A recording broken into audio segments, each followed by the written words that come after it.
Boa tarde a todos. Na pessoa do Sr. Presidente da Freguesia de Sernás, cumprimento todos os presentes e os que assistem à distância.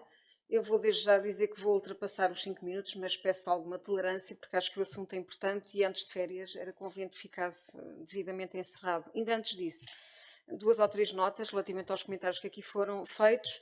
Não tenho a certeza que na compilação aqui apresentada pelo Sr.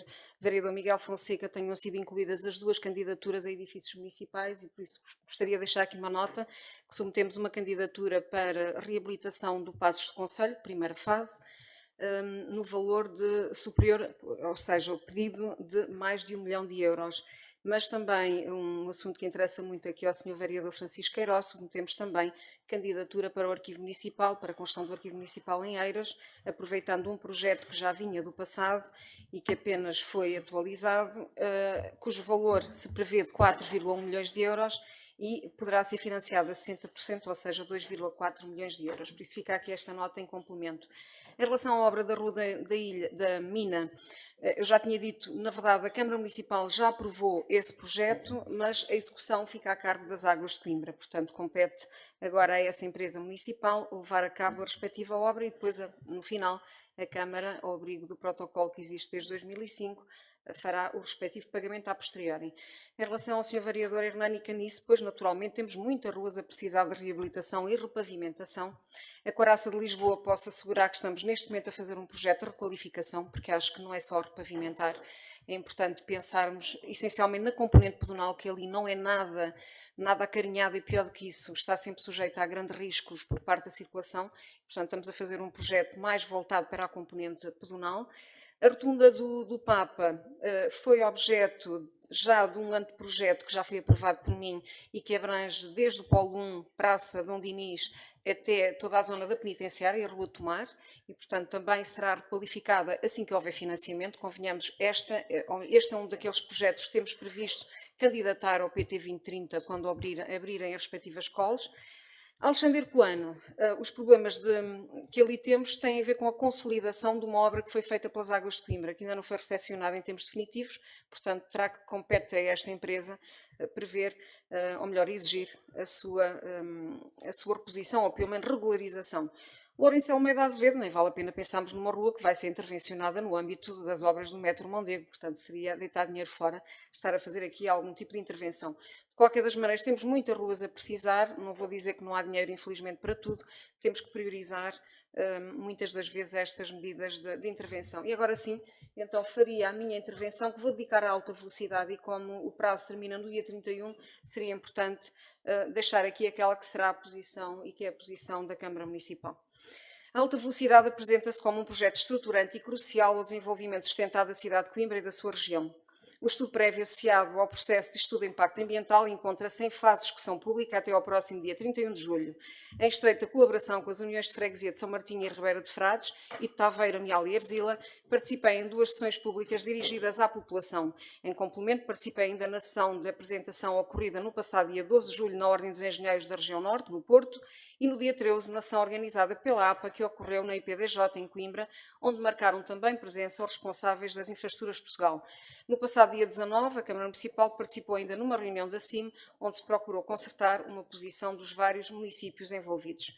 Todas estas sessões foram de extrema relevância, já que a Câmara Municipal, assumindo a sua função de representação da população local, procurou, através destas sessões, não só apresentar o projeto, apoiar e ajudar a população a interpretar as alternativas dos traçados em avaliação e as suas implicações no território e nas propriedades de cada um, mas também incentivar a todos os interessados e lesados em participar no processo de discussão pública no portal Participa, no sentido de defenderem os seus direitos e propriedades. Em paralelo, foi particularmente relevante recolher os contributos, sugestões e preocupações da população, de forma a completar e fundamentar o parecer final da Câmara Municipal. Independentemente da solução que vier a ser implementada, importa ter presente que o projeto é de interesse estratégico nacional e europeu, representando um investimento estimado de cerca de 4,5 mil milhões de euros, com verbas inseridas no PNI 2030, afirmando-se como um transporte de futuro e, acima de tudo, substituindo-se ao meio aéreo de curta e média duração. A obra, duração não distância, peço desculpa. A obra que atravessa o concelho de Coimbra insere-se no lote B da primeira fase, no troço que irá ligar Oiã a Sor, com início de obra previsto para o meio de 2025 e términos em 2028. A implementação do projeto será concretizada por concessão de parceria público-privada, ou seja, as PPPs, que irá englobar o projeto de concessão e construção, a ser lançada no final do primeiro trimestre de 2024, perspectivando-se a obtenção da DIA até ao final do presente ano. A solução global é constituída por 4 componentes de base. Em primeiro lugar, a autoestrada ferroviária, como tem vindo a ser designada, de alta velocidade, projetada para 300 km/h e que irá ligar diretamente Lisboa-Porto. Ligação de alta velocidade à linha do Norte, projetada para 140 km/h. A quadriplicação da linha do Norte entre Taveiro e Estação B, que também será projetada para 140 km/h, e a ligação de alta velocidade depois na zona da Adémia, mais uma vez para 140 km/h. Se considerarmos as desafetações e as demolições de habitações como descritor predominante, os impactos mais acentuados concentram-se nas duas primeiras componentes, com a demolição de 20 a 27 habitações na primeira, ou seja, na linha de alta velocidade, e 35 habitações na segunda, na quadriplicação da linha, num total que poderá atingir as 63 habitações no concelho de Coimbra. Realce, contudo, que o projeto se encontra em fase de estudo prévio, fase em que se selecionam os traçados menos impactantes, pelo que, escolhida a opção, o projeto de execução permitirá otimizar com mais detalhe a solução final, confirmando-se ou não cada uma destas demolições. No concelho de Coimbra, os traçados propostos são caracterizados por uma grande estabilidade das soluções, sendo apenas apresentadas 3 alternativas para o território de Taveiro: o eixo 3.1, o eixo 3.2 e a interligação entre o eixo 3.1 e 3.2, e 2 na zona do Trouxe-Mil, o eixo 4 e o eixo 5. No caso de Trouxe-Mil, as implicações das duas alternativas são extremamente semelhantes, acentuando-se as diferenças nos territórios da Mielhada e Cantanhede. No caso das alternativas apresentadas para Taveiro, a interligação entre o eixo 3.1 e 3.2 assume um traçado muito convergente com o eixo 3.1, pelo que os impactos também são considerados aqui coincidentes e muito semelhantes. As maiores diferenças incidem sobre a comparação entre o eixo 3.1 e 3.2. O eixo 3.1 desenvolve-se a poente do 3.2 e sobrepõe-se à Quinta das Cunhas, que atualmente alberga 9 famílias, obrigando à demolição das 6 habitações, 15 anexos e 4 telheiros. O traçado colide ainda com a zona de proteção do Polo de Arzila e com o limite sudeste do plano pormenor da zona desportiva de Taveiro, em zona onde está prevista a implantação de edificação urbana e uma zona verde de valorização. Por sua vez, a alternativa à nascente, o eixo 3.2, atravessa maioritariamente zona florestal, reduzindo substancialmente seus impactos ao nível do descritor do componente social. Ainda no território de Taveiro, as duas soluções convergem para um único traçado, pelo que os impactos a partir de determinada zona são comuns às duas alternativas. Realça-se o impacto do traçado da linha de alta velocidade na zona de Ribeira de Frades, Casais e Corujeira, onde a linha transpõe a A1, a autoestrada, através de um viaduto com 37 metros de altura, mas ainda assim se prevê a demolição de 15 a 16 edificações. Transposta à zona urbana, o traçado atravessa o aproveitamento hidroagrícola do Baixo Mondego, em viaduto com cerca de 17 metros de altura e um comprimento superior a 7,5 km. No que respeita à ligação da alta velocidade à linha do Norte em Taveiro, os impactos incidem em Vila Pouca e em Reveles, onde está prevista a demolição de 6 a 7 edificações, passando a poente do centro hípico de Coimbra e sobrepassando as estufas da Quinta do Selão. Na aproximação a Coimbra B, sublinha-se o impacto nos terrenos da Escola Agrícola e na mata do Chopal. Conclui-se assim que os impactos designadamente ao nível da componente social e ambiental são efetivamente penalizantes para o Concelho de Coimbra, pelo que a Câmara Municipal irá defender a implementação do eixo 3.2 em detrimento do 3.1, como eu referi, são 6 a 7 habitações a menos que serão demolidas. É certo que o estudo de impacto ambiental aponta como traçado mais favorável o 3.1, ou seja, um mais penalizante para Coimbra, considerando que os seus impactos são mais favoráveis nos territórios a montante, por isso Sor e Condeixa, designadamente por isso nestes dois concelhos. Nesse sentido, a Câmara está a preparar um conjunto de propostas técnicas que procuram minimizar os impactos destas várias alternativas por otimização de traçados, alguns deles discutidos e também propostos pela própria população. Convém dizer, eu não vou aqui estar agora a elencar, são 9 propostas de intervenção que vamos sugerir, todas elas no sentido de otimizar o traçado dentro do corredor dos 400 metros, que é onde as infraestruturas de Portugal admitem fazer ainda correções. Perante estes impactos, algumas forças políticas, aproveitando-se da fragilidade e desespero das pessoas visadas, designadamente pela quadriplicação da linha do Norte, vieram lançar contra-informação, defendendo a relocalização da futura estação da alta velocidade em Taveiro, um mero ato de populismo e sem qualquer fundamento. Não passa de uma falácia, por isso importa aqui contrariar esta proposta. Em primeiro lugar, a linha do Norte encontra-se congestionada, pelo que a quadriplicação da linha será sempre uma necessidade para Coimbra, de forma a permitir melhorar a oferta de serviços regionais e urbanos, designadamente a ligação a Pombal e à Figueira da Foz. Parar esta obra é parar a oportunidade de melhoria destes serviços, os quais hoje já são extremamente eficientes. Basta lembrar que para ir de Coimbra até à Figueira demora-se mais do que 1 hora e assim continuará se não houver a quadriplicação da linha. Seguramente Coimbra não quer que as coisas assim se mantenham.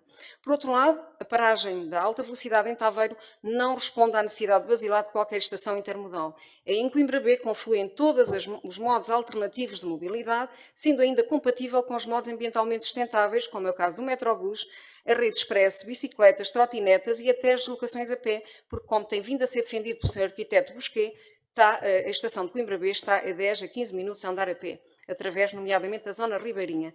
Transpor todos estes serviços para uma excêntrica localização à cidade teria custos incomportáveis, o que não é possível, nem será, seguramente, nas próximas décadas. A própria IP avançou com exemplos de estações periféricas que foram um autêntico fracasso. Não é seguramente isso que vamos querer aqui para Coimbra. A implantação da paragem de alta velocidade em Taveiro teria impactos avassaladores naquele território. E isso também é omitido por quem defende esta solução. O alargamento e a criação de vias de cruzamento, ultrapassagem e as próprias plataformas teria impactos em dezenas de habitações sobre a Ribeira de Frades e Casais verdadeiramente catastróficos. Também os impactos sobre o aproveitamento hidroagrícola do Baixo Mondego seria incalculável, já que toda a estrutura de suporte teria de ser executada em altura, ou seja, em viaduto. À semelhança do que acontece com o viaduto da autoestrada e aquela que será a futura linha do Norte. Na prática, esta solução é inviável, seja por questões ambientais, seja por questões económicas. Portanto, para que enganar a população? Os movimentos pendulares entre o centro da cidade e Taveiro originariam um acréscimo de tráfego que necessariamente passariam em zonas já críticas do ponto de vista da fluidez, como é o caso do nó do Almeg. Mas são exatamente essas mesmas forças políticas que vêm defender a dispensabilidade desta nova ponte do IC2, por isso sobre o Rio Mondego, ao mesmo tempo que exigem a resolução do problema do nó do Almeg. Bom, não há milagres, portanto decidam-se, não é? O que temos que decidir é se Coimbra quer ou não quer a alta velocidade, a parar em Coimbra. Sim, porque decidam-se relativamente a esta matéria e tomem uma posição bastante clara, porque os impactos vão sempre ocorrer e vamos ter sempre impactos negativos. Nem as ligações à Figueira da Foz veremos reforçadas e melhoradas se mantiverem esta posição de contra-informação, como eu referi. As forças políticas têm que se têm manifestado contra o projeto, que assumam frontalmente a sua posição perante o governo PS e assumam também perante a população o ónus da alta velocidade não parar em Coimbra. Eu gostaria que isto ficasse claro, porque o projeto da alta velocidade ninguém o para. É um projeto de interesse nacional e europeu. Portanto, o Governo vai, e tendo verbas para o efeito, vai concretizá-lo. O que está aqui em causa é a alta velocidade parar ou não parar em Coimbra. Seja em Coimbra B, seja em Taveiro. Mas eu espero ter sido clara, em Taveiro simplesmente não é viável. E teria impactos, do ponto de vista da componente social, francamente superiores. Enquanto Executivo, defendemos a alta velocidade enquanto projeto estratégico e determinante para o desenvolvimento do território. O papel da autarquia, enquanto gestora do território, terá que ser centrado na minimização dos impactos, procurando em estreita colaboração com a IP, com a população, com as juntas de freguesia, a definição de soluções menos impactantes. E, sobretudo, estar ao lado da população visada, como o Sr. Vereador aqui referiu, de forma a exigir que os direitos dos municípios serão devidamente acautelados e salvaguardados. Nesse sentido, já asseguramos perante a IP que será elaborado, que deverá ser elaborado e vai ser elaborado um estudo socioeconómico detalhado para apoiar os trabalhos das expropriações, seja com proprietários, seja com arrendatários, e identificar para cada aglomerado familiar qual a melhor forma de mitigar os impactos, garantindo sempre que desejado poderem manter-se, nomeadamente no território onde vivem atualmente. Por sua vez, a Câmara Municipal comprometeu-se a criar um gabinete de apoio à população, munida de profissionais, designadamente da área social e jurídica, para apoiar o processo expropriativo. Considerando que a disponibilização da informação no site da APA não é de fácil manuseamento, a Câmara Municipal disponibilizou no seu site, no separador de participação pública, elementos de mais fácil leitura, bem como também a apresentação em PowerPoint que foi utilizada na sessão pública de Taveiro. Nesse sentido, volto aqui a apelar a todos para que participem. É um direito que nos assiste, é um dever e, portanto, tem os elementos todos disponíveis. A Câmara Municipal está disponível para tirar qualquer dúvida. Não deixem de defender os vossos direitos e acautelar naturalmente as vossas propriedades. Muito obrigada, Sr. Presidente. Peço desculpa pela extensão, mas até dia 31, qualquer sugestão que nos queiram fazer chegar, naturalmente estão à vontade para o fazer através do e-mail oficial da Câmara Municipal. Obrigada.